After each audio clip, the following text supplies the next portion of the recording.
Assalamualaikum warahmatullahi wabarakatuh. Yang terhormat Bapak Dr. Insinyur Abdullah Merjani STMT selaku dosen pengampu mata kuliah konsep teknologi.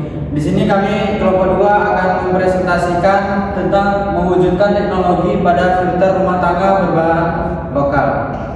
Saya sendiri Khairi Iswet Kamarudin dengan NPM 25101081. Saya Muhammad Bagusan Bukhari dengan NPM 2510100138. Saya Yasin Juliarta dengan NPM 2510101127. Saya Pak Izidin Ramadan dengan NPM 2510101140. Saya Indra Saputra, NPM 25101083. Saya akan menjelaskan pendahuluan. Filter rumah tangga berbahan lokal adalah solusi pencernaan air sederhana dan ramah lingkungan yang menggunakan bahan-bahan alami seperti pasir, batu, arang batok kelapa, dan serabut kelapa untuk menyaring kotoran, menghilangkan bau dan kejadian air. Penggunaannya efektif untuk mengurangi risiko penyakit dari air terkontaminasi, menawarkan biaya rendah dan lebih berkelanjutan dibandingkan filter kimiawi. Selanjutnya ada di contoh bahan lokal yang digunakan. Yang pertama itu kerikil atau batu koral, yang kedua pasir sungai atau pasir silika, dan yang ketiga itu arang aktif dan tempurung kelapa, yang keempat ijuk, dan yang kelima itu batu zeolit yang bisa digunakan opsional. Oke, sini saya akan menjelaskan tentang desain filter sederhana. Ada beberapa urutan lapisan. Yang pertama yaitu kerikil kasar atau penahan kotoran besar.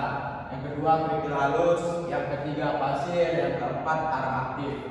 Dan yang terakhir yaitu ijuk, yang dimana air masuk dari atas dan keluar melalui pipa di bagian bawah. Oke, berikut adalah beberapa keunggulan dari filter lokal. Yang pertama, menurunkan kejerahan air.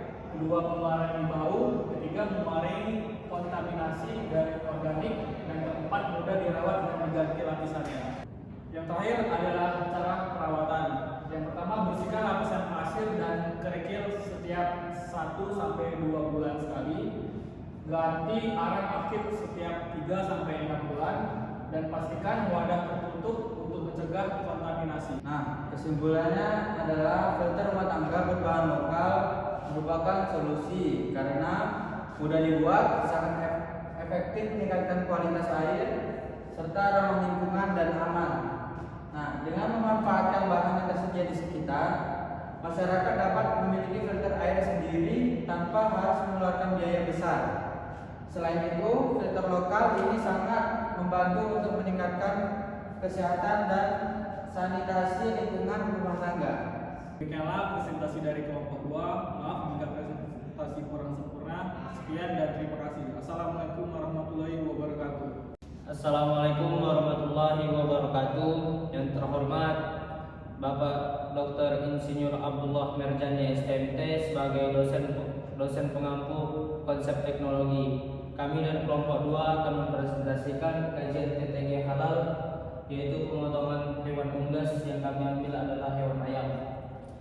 Perkenalkan, nama saya Muhammad Bagusan Bukhari dengan NPM 2510100138. Saya Khairi Iswet Kamarudin dengan NPM 2510100181. Saya Yasin Juliarta dengan NPM 2510101127. Saya Pak Izidin Ramadan dengan NPM 2510101140. Saya Indra Saputra dengan NPM 25101083. Nah, saya akan menjelaskan apa itu pemotongan hewan unggas.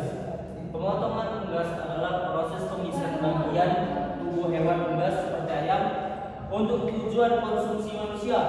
Proses ini harus dilakukan dengan memperhatikan aspek kesejahteraan hewan, syarat-syarat agama jika untuk dikonsumsi halal, dan standar kebersihan untuk mencegah kontaminasi. Oke, di sini saya akan menjelaskan yaitu apa saja proses sebelum pemotongan hewan yang ada di peternakan. Yaitu kami ambil unggas, yang dimana ayam sebagai bahan pangan utama. Yang kedua yaitu proses pemotongan harus memenuhi syarat halal, dan yang terakhir yaitu menjaga kebersihan, higienitas, dan kesejahteraan hewan. Syaratan halal. Yang pertama yaitu penyembelih harus beragama Islam. Yang kedua mengucapkan basmalah saat penyembelihan. Yang ketiga yaitu memotong 3 saluran. yaitu tenggorokan, kerongkongan, dan juga pembuluh darah. Dan yang terakhir yaitu ayam harus hidup saat disembelih. Kesehatan dan higienis menurut hazard analysis and critical control point. Yang pertama adalah mengendalikan bahaya biologis, kimia, dan fisik. Yang kedua adalah kebersihan alat pemotong dan di area sekitar. Ketiga adalah pengelolaan juga yang baik dan benar. Dan terakhir penyimpanan ayam pada suhu yang aman. Di sini ada pertimbangan ergonomi. Yang pertama, desain area kerja yang aman dan nyaman, mengurangi resiko cedera pada pekerja. Yang kedua, posisi kerja yang efisien selama pemotongan. Dan yang ketiga itu penggunaan alat bantu yang sesuai. Desain proses teknologi tempat guna halal. Rancangan alat penyembelihan ayam yang memenuhi standar halal dan higienitas. Penggunaan stainless steel agar mudah dibersihkan. Alur proses pemotongan dan dari penyembelihan hingga pembersihan. Menghindari kontaminasi silang. Nah, adapun hasil peternakan ayam dan telur. Nah, saya akan menjelaskan kesimpulan. Proses pemotongan ayam harus dilakukan secara profesional dan mengikuti standar. Yang pertama, halal, sesuai dengan syariat Islam dari penyembelihan hingga pengolahan. Higienitas dan hazard analysis critical control point menjamin daging layak konsumsi dan aman. Ergonomi memastikan kenyamanan dan keselamatan pekerja. Teknologi tepat guna meningkatkan efisiensi dan kualitas pemrosesan. Materi ini dapat dijadikan dasar untuk penyusunan laporan, makalah atau presentasi yang lebih lengkap mengenai pemotongan ayam yang halal dan higienis. Demikianlah presentasi dari kelompok 2.